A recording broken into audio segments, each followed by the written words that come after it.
Buenas noches, Gisela, gracias por estar acá. Hola Vivi, ¿cómo estás? Buenas noches. Contanos un poco de qué se trata esto. Vamos por partes. El cepo no se saca.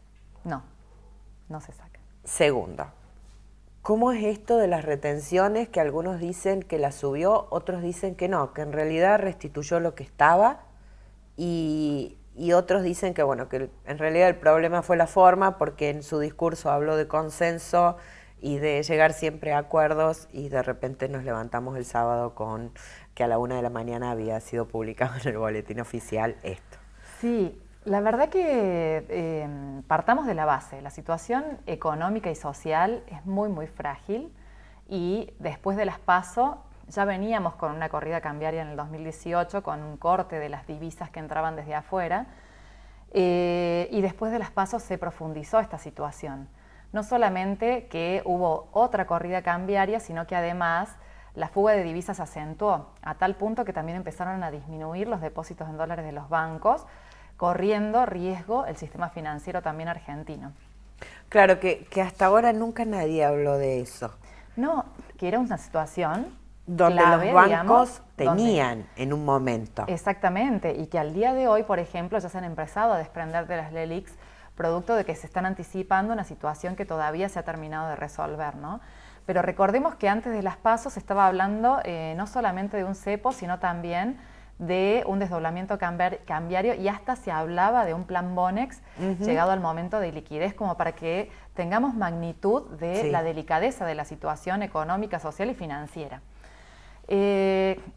Asume Alberto Fernández, la semana pasada no dio demasiadas definiciones, pero el fin de semana de repente empezó a hacer mediante decretos muchísimas medidas que tienen que ver con quién va a pagar, de dónde se va a sacar el dinero para poder financiar esta ley de solidaridad y reactivación productiva, como su nombre lo dice, ¿no? Lo que vimos es que en este último tiempo, y los economistas analizábamos, que las vacas lecheras se terminaron. No están entrando los dólares por deuda, inversiones a la Argentina no vienen, el sector exportador, aún con un dólar altamente competitivo, las exportaciones no reaccionaron como deberían haber reaccionado ante un dólar tan competitivo también. Y bueno, y no solamente la imposibilidad, por ejemplo, ayer Moody's dijo que está muy complicado el panorama para la Argentina en el 2020, con lo cual tampoco van a venir capitales el año que viene. Entonces, en estas situaciones, ¿de dónde sacamos el dinero para poder financiar la economía? Pero además, una economía que va a aplicar un modelo totalmente contrario al anterior. El anterior era, primero, ordenemos las cuentas mediante un fuerte ajuste y si ordenamos las cuentas va a venir el dinero. Acá el razonamiento es al revés. Reactivemos la economía, así va a venir el dinero y así vamos a poder pagar lo que debemos. Reactivar la economía entonces implica que ciertos sectores se vean perjudicados también y acá vamos con el tema de los dólares con las retenciones del campo. Como, bueno, todo esto que vos hablabas, ¿no? Con respecto a si en realidad las retenciones se repusieron al mismo nivel que el anterior, cuando uno considera el tipo de cambio más los 4 pesos anteriores, teníamos que en septiembre la soja tenía un 28,8% de retenciones contra un 30% que terminaría teniendo ahora. Y 10,8% para el trigo y maíz y terminaría con un 12%, exactamente. El tema es que el cepo ya también plantea una situación diferente, porque en realidad la gente del campo hoy tiene costos a $1 en 70 y pico, cuando está exportando a $1 a 63. Sí. Entonces esta situación claramente atenta con esta rentabilidad y vos sabés que no lo he escuchado en estos términos, pero ahí radica el principal meollo de la situación con respecto al cambio. Es decir, la pérdida de competitividad estaría dada por los costos que tienen versus con los ingresos que podrían llegar a tener. Y por estos $2 distintos. Exactamente. Digamos, este 12 o 13% de diferencia entre $1 a 63 y $1 a 70. Es así. Y por otro lado, lo que se está tratando de frenar también es el tema de la fuga de divisas. El tema del cepo. El tema del cepo es una cuestión urgente. La realidad es que hoy la sociedad argentina no está preparada para tener un dólar libre. Y si hoy, en este momento, se saca el cepo, quiebran las reservas del Banco Central. Entonces, en definitiva, el cepo hoy con cualquier gobierno se tenía que instaurar. Bueno, de hecho lo instauró Mauricio Macri, ¿no? Lo instauró porque en definitiva no le terminaba de alcanzar. Iba a quedar el Banco Central sin reservas y no había dólares que entraran por ningún lado.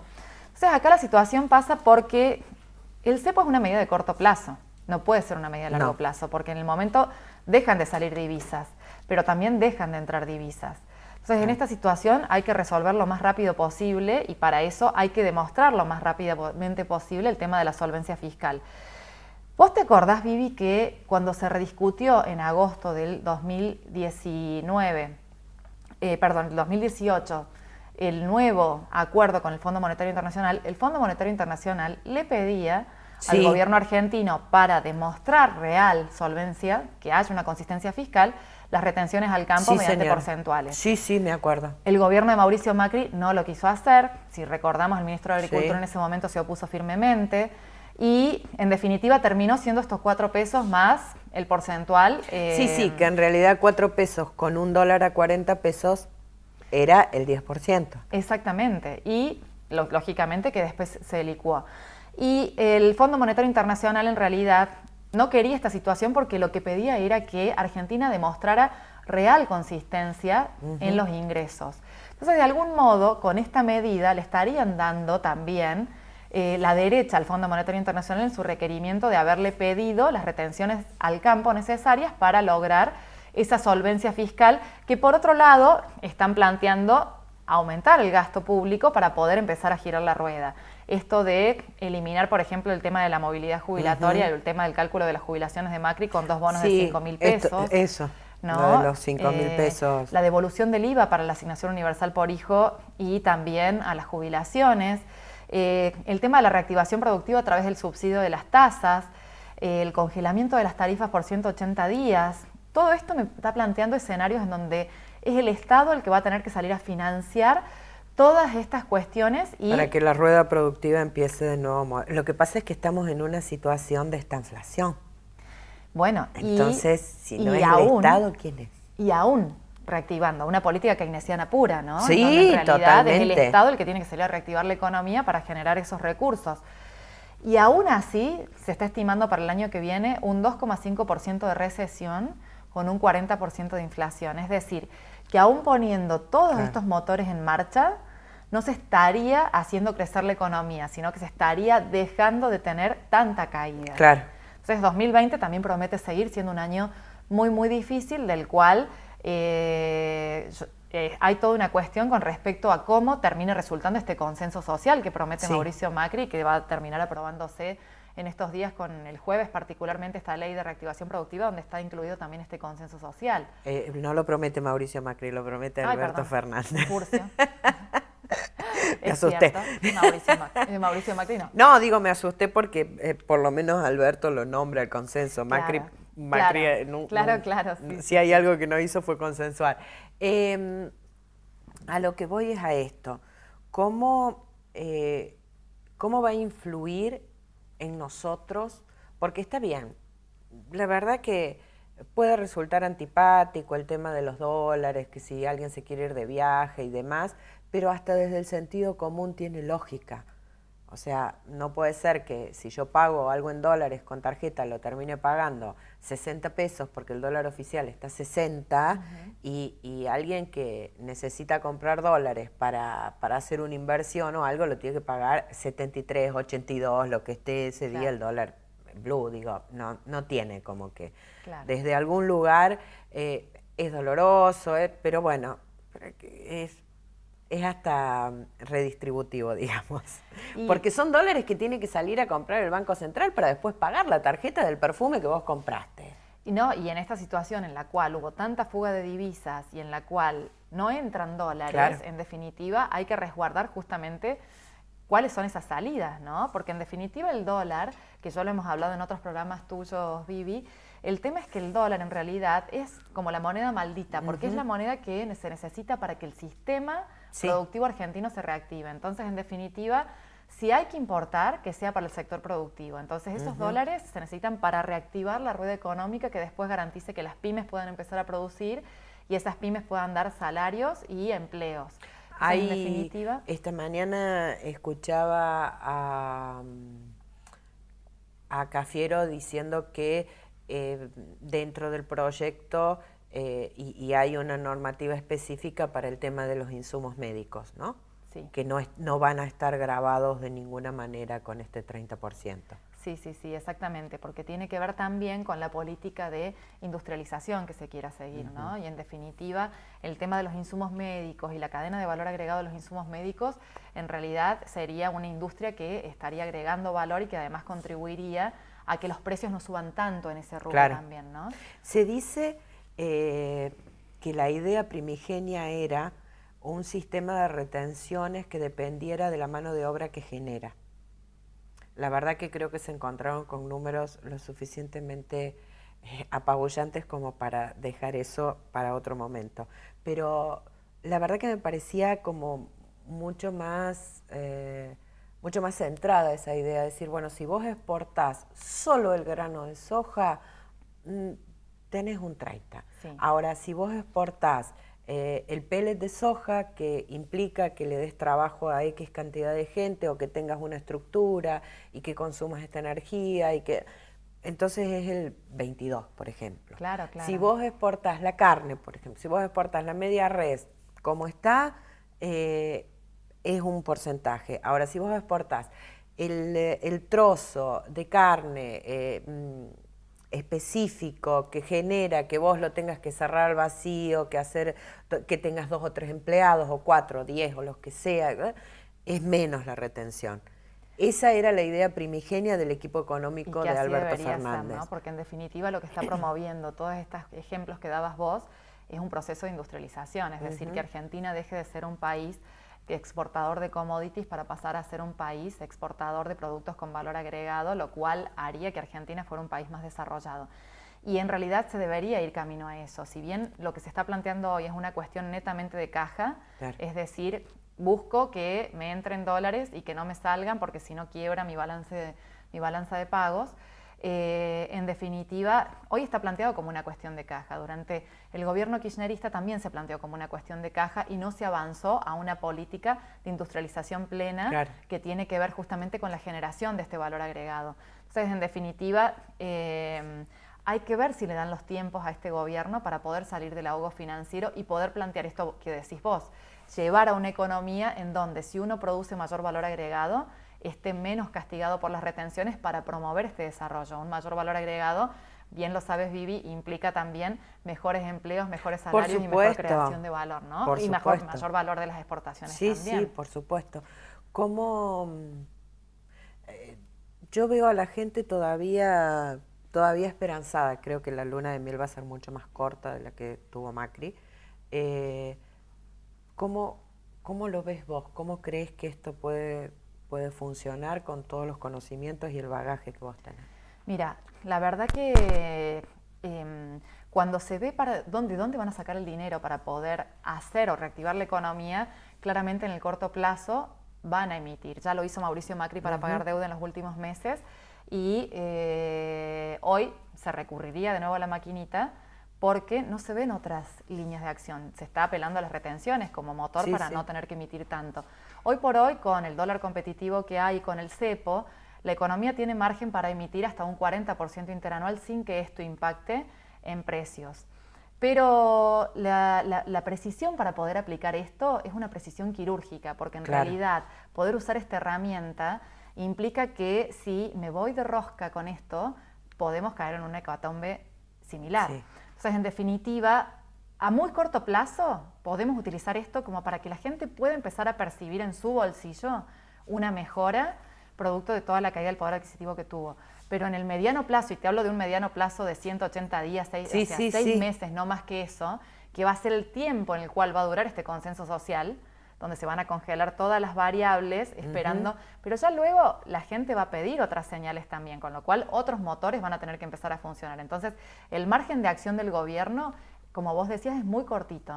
Y la precisión para poder aplicar estas políticas económicas tiene que ser quirúrgica y además urgente, porque estas políticas de mediano plazo, el mediano plazo son 180 días. No es que sea un año o 5. No. Entonces, en definitiva, ahí van a tener que empezar a hacer que la industria pyme se reactive, que las exportaciones empiecen a salir y justamente generando divisas es la manera que vamos a poder lograr salir del cepo en un contexto internacional que no ayuda. que no ayuda para nada. ¿no? Porque en realidad en la época de Néstor Kirchner el contexto internacional te diría que fue único casi en la historia económica argentina y no hay visos de que se vuelva a repetir ese contexto, e incluso con un Estados Unidos muy proteccionista, el cual entra en campaña el año que viene y está prometiendo más proteccionismo para poder volver a ganar puertas adentro, en donde, bueno, China está promoviendo otro tipo de globalización y tratando de dar financiamiento para aquellos proyectos que se anexen a su proyecto de la Franja y la Ruta, pero esto pondría de punta con respecto a Estados Unidos, con una Unión Europea que no está comprando porque viene muy deprimida y tiene tasas negativas y ni aún así logra reactivarse, y con un Banco Mundial y Fondo Monetario que dicen el decrecimiento mundial es mundial, entonces en definitiva esto va a terminar pegando a la Argentina también. Sí, sí, por supuesto. Eso de los vientos de cola, por el momento... No se vislumbra. No es ese escenario, ¿no? Sí, no, hoy no tenemos ese escenario. Te bajo un poco Córdoba. ¿Cómo la encuentra parada a Córdoba toda esta crisis? Bueno, Córdoba tiene muchos desafíos, ¿no? Por un lado, desde el punto de vista privado y el sector productivo, tenemos la situación del campo, en el cual seguramente se va a ver afectado por esta situación que hablamos de el costo de los insumos por un lado y el valor del dólar y las retenciones por el otro, ¿no? Y luego, bueno, tenemos la cuestión estatal, ¿no? Córdoba fue, digamos, una provincia que ha tomado deuda en dólares durante la gestión anterior. Antes de ir a la cuestión estatal, la cuestión automotriz, que dicen que esta semana se juntaría Fernández con Perotti y Schiaretti para hacer un anuncio justamente por el tema automotriz. Sí, y justamente es un motor que debe reactivarse, por eso no quería dejarlo de lado al margen del campo, también ese. Ese polo automotriz es muy importante para poder reactivar de cara también a un Brasil que también se está cerrando. Sí. Hay que ver qué es lo que sucede con Brasil, o sea que el sector automotriz argentino también se reactivaría si se reactiva el mercado interno. Sí, ¿no? Sí, es como que todo depende de todo y todo tiene unos hilitos tan frágiles. Donde las automotrices están planteando incluso muchas de ellas evaluando si se quedan en el país o no. Y el tema estatal. Y el tema estatal, bueno, hoy la situación de las finanzas, digamos, no era la misma con $1 a 20 pesos que con $1 a 60 pesos. Es decir, que hoy la deuda de la provincia de Córdoba está en un 90% en dólares y esta situación marca una restricción muy importante con la cual también el gobierno provincial va a tener que ser muy prolijo en el manejar el gasto público y los ingresos públicos también. Entonces, pero no solamente le pasa a Córdoba, sino que le pasa a todas las provincias de la Argentina que están en la misma situación, ¿no? Y de hecho hay algunas que están mucho peor y que hasta, bueno, después de las PASO hasta se juntaron todos los ministros de Economía de las provincias y hablaron algunas de cuasimoneda. Sí, fue una cuestión que surgió, pero no es menor también ahora que se está planteando dar de baja. Hay una presión de las provincias de dar de baja el consenso fiscal en el cual tenían que resignar ingresos brutos por una mayor participación de la nación. Entonces, en definitiva, parece que todo lo que se escribió durante los 4 años anteriores hoy se están borrando y se está yendo a una economía totalmente diferente, Vivi. Entonces, sí, volvemos al keynesianismo. Esperemos que esta vez funcione. Y yo no sé, vos sabés que en realidad el tema también tiene que ver con el péndulo, ¿no? ¿Hasta cuándo? Entonces, en definitiva, si Alberto Fernández va a lograr con este consenso que se generen políticas económicas o un modelo de desarrollo de largo plazo que no han podido lograr ninguno de los gobiernos anteriores. Entonces, acá es central la cuestión del consenso con todos los sectores, y es por eso que el campo también se está quejando, de poder lograr el consenso necesario para establecer las políticas de desarrollo que hagan que la Argentina, en definitiva, pueda salir del estrangulamiento externo que tiene periódicamente. Sí, que cada 10, 12, 15 años estamos en la misma historia. Es así, cada 10, 12 años es la misma. Bueno, la verdad que esta vez las noticias no son. Recién cuando entraste el productor te decía, bueno, viene un economista y malas noticias. No necesariamente, pero bueno, tal vez esta vuelta de rosca y ojalá que nos vaya bien esta vez. Y ojalá que encuentren el camino, sí. ¿no? Estamos todos a la expectativa, no sabemos qué va a pasar con esto, ¿no? En realidad estamos viendo a ver si todas estas medidas o esta vuelta al keynesianismo termina resultando beneficioso para la Argentina o no. Pero estamos todos a la expectativa de ver qué sucede. Me quedo con lo que dijiste recién, el tema del péndulo. Sí, nos vamos de un extremo al otro digamos, bueno, la historia en sí es pendular, ¿no? Mundial, no Sí. solamente Argentina.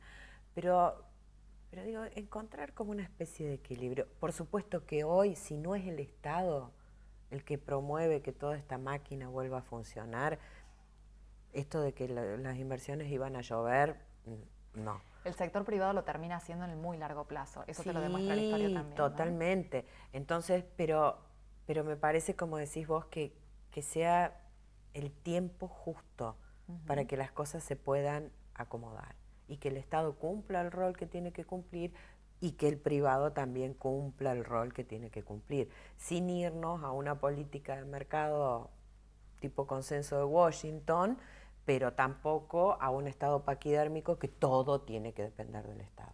No, Hoy no nos exactamente. queda otra más que el Estado paquidérmico. Hoy, con el 40% de la gente que no sabe qué va a comer mañana, obviamente que no queda otra más que el Estado como motor y como directriz de todo.